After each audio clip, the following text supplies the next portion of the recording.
We have the attraction entity, which references the category entity, and the country entity with its sub-entity city, or more precisely, country city. Now we want to relate them in the following way. A tourist attraction is located in a given city of a given country. That is, we will need a reference to the sub-entity. Then we will add to the attraction structure the country identifier and the city identifier. These icons that GeneXus adds automatically are quite evident. It may seem that one points to the country table and the other to the city table. However, since the primary key of the city table is composed of both attributes, in reality, in the attraction table, these attributes will constitute, together, a reference to the city table, that is to say, that of the sub-entity. Thus, for example, record 2 of the attraction table will point to this record of the country-city table. If we wanted to infer the name of the country and the name of the city by adding them here, from the record referenced by the foreign key we would get the city name. And to obtain the country name, there GeneXus must access the country table to retrieve the corresponding country name. This access to the country table is only necessary because it is being requested in the transaction structure, when placing the country name attribute. Otherwise, it is not needed. Let's add in GeneXus the inferred attributes, but each one under the attribute that determines it.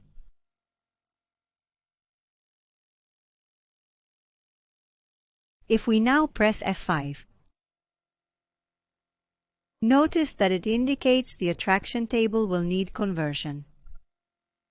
These two attributes will need to be added, and they will take on empty values for the records that already exist in the table. But as these two attributes will constitute a foreign key to the country-city table, the warnings alert us to the same issue we saw earlier when we added the foreign key category id to the attraction transaction for which records already existed.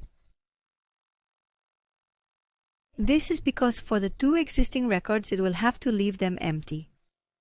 And if so, referential integrity would fail, since we don't allow nulls for these two, given that we didn't change the nullable property for them.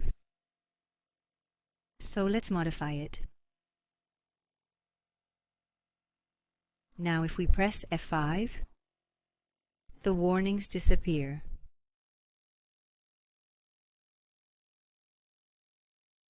Let's edit the first attraction and let's enter a country and city.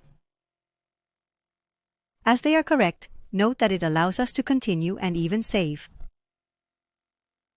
If we now edit the second attraction that we had, we can use the selection lists to choose the country first, and then the city. Note that it shows the cities of the country selected earlier. If we enter a non-existent country, it is controlled. And if we place a non-existent city, it is controlled as well. Since we don't want an attraction to be left without a specified country and city, we will once again set the nullable property to num. F5. It warns us again about the same thing, but we are no longer concerned, because we know that we don't have any records in the attraction table in that situation. The two records we have contain valid country and city values. When running it now, it will not allow leaving an attraction without a country, or without a city. Of course, if we tried to delete the city Paris from France, it would not allow us to do so. The same applies if we tried to delete the entire country.